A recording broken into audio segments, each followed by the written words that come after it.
Good morning. It looks like it's going to rain this afternoon. I'll turn on the dehumidifier to prevent a headache. I offer flowers at the altar and reminisce about that smile from the past. Did I manage to take good care of everything?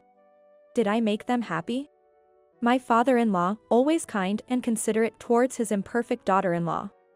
It's lonely without you, but I am living my life firmly. Past and future alike. I am Tiffany, 29 years old. It's been 6 years since I married and moved into my husband's family home. Raised in a home with old-fashioned values, I had an arranged marriage as dictated by my parents. The family I married into also had its old traditions. There are some aspects slightly out of touch with common societal norms. However, life wasn't as restrictive as I feared. With my father-in-law, a solid figurehead, and my mother-in-law, who occasionally says odd things but is harmless at the helm. My husband, Kevin, is busy with the family-owned company. We don't have a very clingy relationship, and he's not keen on having children, which is a bit disappointing, but overall, our relationship is quite good. Until my father-in-law passed away. Oh, Tiffany, always slacking off. No wonder the weather is turning grim. The humidity is unbearable. Talking to a photo every day. How morose can you get? The one complaining is my mother-in-law. Her voice, seemingly coming from the top of her head, resonates even more annoyingly since my father-in-law's death. As if the pitch has risen several notches. Good morning. I went out to the garden and saw the flowers he loved blooming, so I cut them before the rain. I said, trying to keep a smile on my face. I didn't want to ruin the joy I felt this morning here. But my mother-in-law's face grew even more displeased. What's this, flaunting the flowers you've offered? Trying to show off that you've taken care of it, huh? Is this some kind of jab at me? A deep furrow, like a marine trench, formed between my mother-in-law's brows. I sigh inwardly. I wish she'd quit frowning as much as she fights with her beauty roller every night. Really, you have no common sense. Turning on the dehumidifier before it even starts raining. What a waste of electricity. My mother-in-law dripped with sarcasm, as if asking who she thought would pay for it. Since my father-in-law passed, it's as if something in my mother-in-law has snapped. The occasional nagging has significantly increased. I wonder if it's a misplaced venting of loneliness for losing her partner. I ignored it at first, but lately. It seems she seeks me out just to vent. Kevin asked me to wash and dry his shirts for his business trip starting tomorrow. It dries fastest here. That's what my husband asked me this morning before he left for work. But with the weather forecast predicting rain in the afternoon, air drying was going to be difficult. Oh, what a grand excuse. Blaming Kevin for your lack of planning and being an incompetent wife, how embarrassing. Blaming others when it's clearly your fault, the nerve.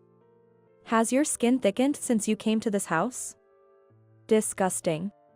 My mother-in-law frowned even more, but I haven't been slacking on housework. It's impossible to prepare for sudden laundry requests. But my mother-in-law doesn't care about such circumstances and keeps nagging. She mentioned the damp and sticky weather earlier, but that's how I feel about her. More annoying than the clinging humidity is my mother-in-law. And to make matters worse, she twists the day's events to make me look bad to my husband. At first, my husband didn't pay much mind, but lately, he's been asking me to make her stop because it's annoying, or he gets in a bad mood. Blaming me. Because of this, my mother-in-law's nagging and her almost entirely fabricated tattling don't seem to be subsiding. In fact, it feels like it's escalating. But if I confront her directly, her shrill voice becomes so loud it could be heard outside the house. And then, she'd wreak havoc on the housework I've just done or snip off the buds from the garden plants my father-in-law cherished, causing even more damage. In the end, letting my mother-in-law have her way and just apologizing with a yes, I'm sorry, seems to be the most peaceful solution. Waiting for the storm to pass. I'm exhausted. Dad, I'm sorry for showing you such an unpleasant side. Finally freed from my mother-in-law's nagging, I spoke to the portrait again. When my father-in-law suffered a stroke, my mother-in-law did almost nothing, claiming, I don't have the energy for caregiving. Instead, I took care of him. My father-in-law, who would suffer from headaches and joint pains with changes in the weather or seasons, appreciated my efforts to maintain a consistent temperature and humidity, often thanking me with a gentle smile, saying, "It makes quite a difference." Thank you. Having lost my biological father in childhood, I was initially uncertain how to interact with my father-in-law, but despite his imposing presence, he was incredibly kind-hearted. In various situations, I remember him thanking me. He was someone who didn't hesitate to express his gratitude to anyone, and was positive about daily life. One memory that stands out is from the early days after I married into the family, when I was still getting used to the kitchen here. Distracted by trying to learn the family's recipes, I forgot to turn on the oven, and come dinner time, there was no food. Bracing myself for a scolding, my father-in-law instead said, "When you're hungry, any meal feels like a feast. We can just wait a bit," and thanked me for always preparing delicious meals. He had a way of easing my worries, which didn't change even when he became ill. Even when I was inexperienced with caregiving, he continued to say, "This helps a lot, thank you." He was like a real father to me. That's why, even as time passes since his passing, I find myself talking to his portrait every morning and worrying about the temperature and humidity in the room before it rains. With my mother-in-law becoming more aggressive, I sought solace in the smiling portrait. "Hey, what's this? It's all wrinkled and covered in hair." That evening, while cleaning up after dinner, my husband, holding up a shirt I had ironed and packed in the suitcase earlier in the evening, confronted me. "What's with the bedroom? It's a mess, and the luggage for tomorrow's trip is scattered everywhere. What's going on? Give me a break. Didn't I tell you I need to leave early tomorrow?" Since losing his father, my husband's demeanor had changed. His words and actions had become harsher than before. I deeply realized that my father-in-law truly was the pillar of this household. Startled by the shirt thrown at me with a stern face by my husband, I was surprised. "What? What do you mean the luggage is scattered?" Holding the now unrecognizable shirt, I hurried to check the bedroom. "What's this?" Through the wide-open window, the pouring rain had soaked the curtains. Luggage had spilled out of the suitcase onto the bed, scattered all around. In a panic, I closed the window and crouched down to wipe up the rainwater. "Wait, you're Leo?" In the corner of the room, shivering and drenched, was the local cat, Leo. Feeling so cold and shivering, "Poor thing, come here, I'll dry you off." Despite the chaos in the room, I couldn't ignore the soaked cat and gently wrapped Leo in a towel. "I know, you're not the kind of kid to do something like this." I hugged Leo, who meowed softly. "What are you doing?" Just then, my husband's irritated voice came from behind. "That's a stray, isn't it? Don't waste a towel on something like that. It probably caused all this mess in the room. Get it out of here." Behind my disgruntled husband stood my mother-in-law, exclaiming, "What a disaster. The room and the travel luggage are in shambles. And what is that filthy thing? Using a fine towel on such a creature is unbelievable. Your lack of common sense is appalling." Far from being speechless, she seemed triumphant in her tirade. To care for a cat that barged in and wreaked havoc in the house instead of addressing this mess is outrageous. Faced with my mother-in-law's voice, louder than ever, I finally retorted. "With all due respect, mother-in-law, it wasn't Leo who made this mess, was it?" "What? That's impossible," my mother-in-law retorted, but it was clear something was off. After all, the shirt Kevin brought was wrinkled and covered in hair, but not wet. If a soaking wet cat had caused the mischief, the shirt and the luggage would be wet too, right? Indeed, while the items on the bed were a mess, they weren't wet. And it seemed only the shirt was covered in hair, the rest was merely scattered. Plus, I had closed the suitcase and placed it beside the shelf. It's impossible for a cat to move it onto the bed and open the lock. But that wasn't all. My mother-in-law's hands were covered in several band-aids. Those injuries weren't there in the morning, so it's proof they occurred in the afternoon. If my guess is correct, those wounds were caused by scratches from Leo. The window isn't broken, and the screen isn't torn, so how did Leo get in by itself? And only where this little one was, it's all wet. There are no wet footprints either. Someone had to do this on purpose. As I spoke while looking her in the eye, my mother-in-law slowly backed away. Her behavior was as good as an admission of her own guilt.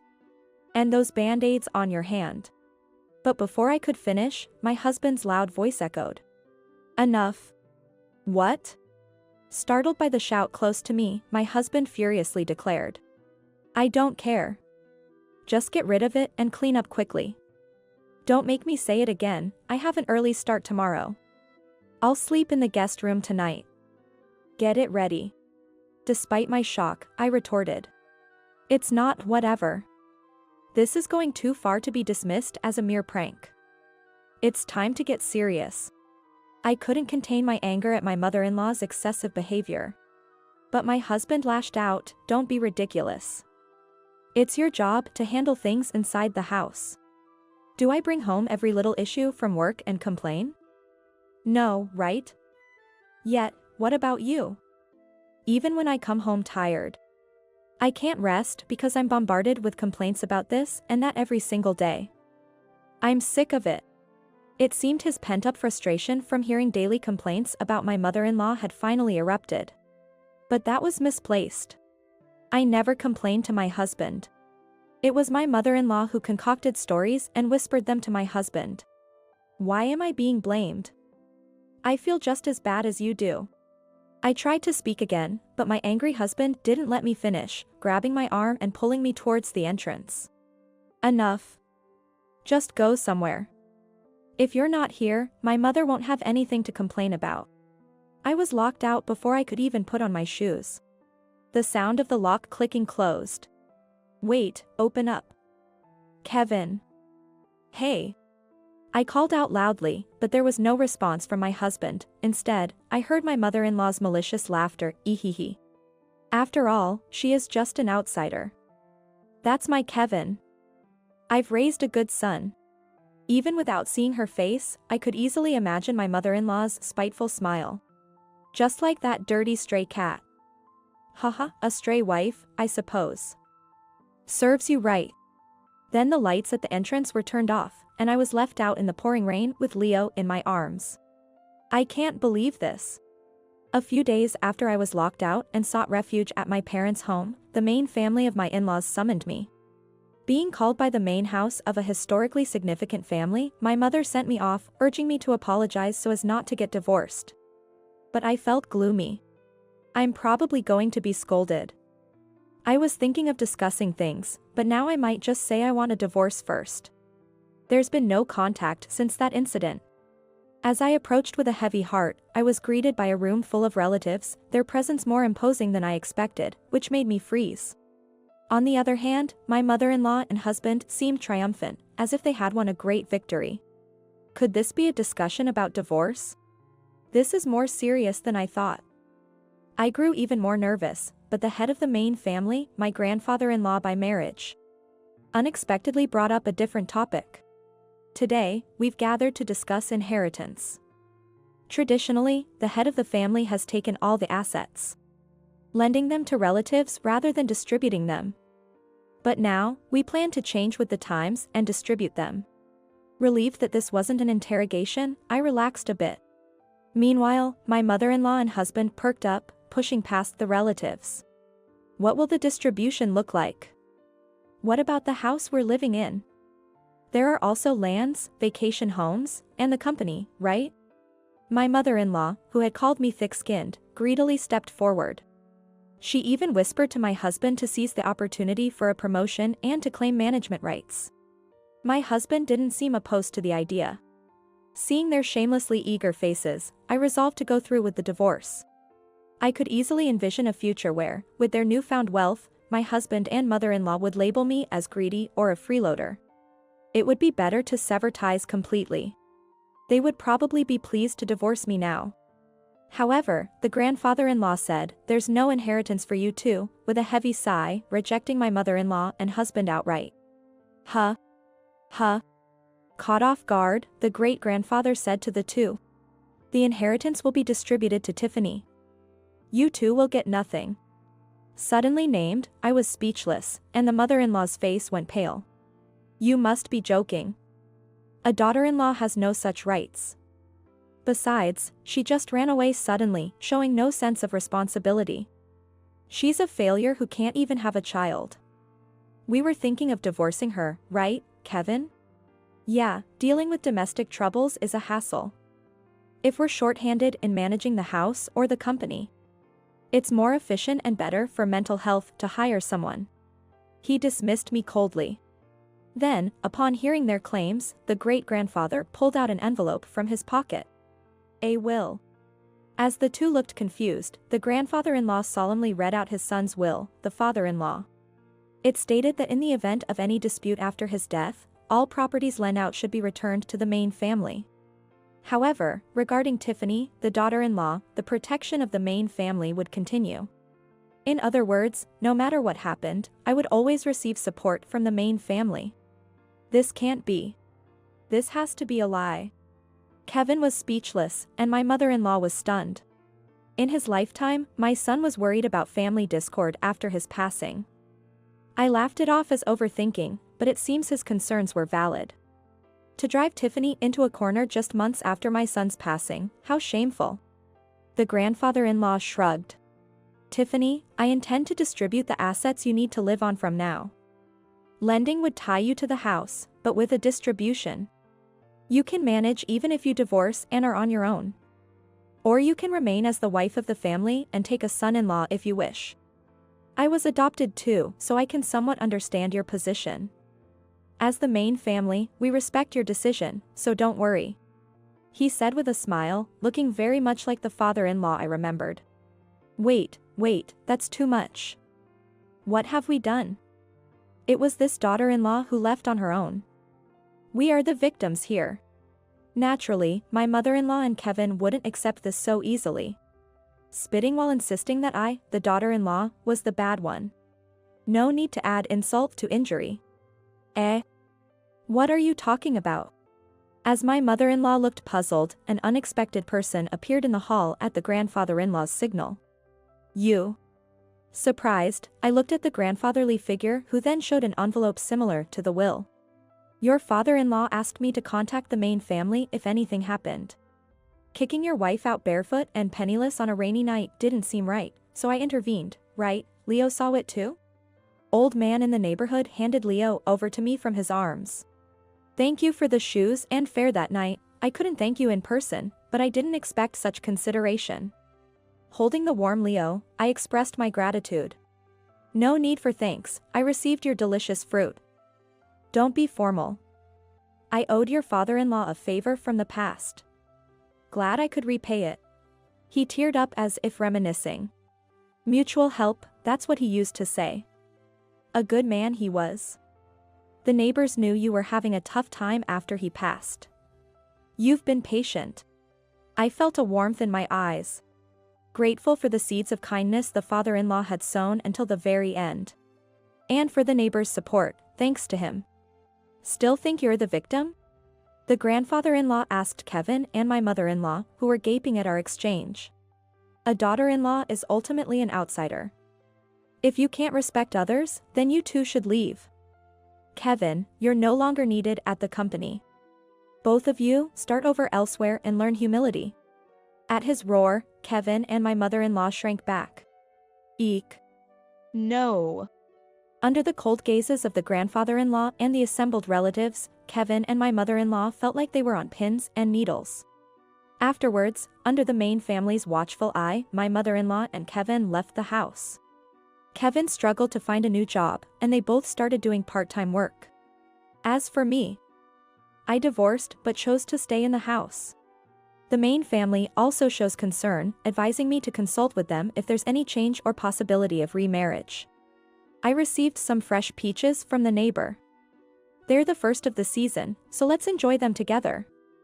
Here. Let's share a little with Leo too. Surrounded by the smiling faces of the father-in-law's portrait and the neighbors, I plan to cherish these peaceful days moving forward.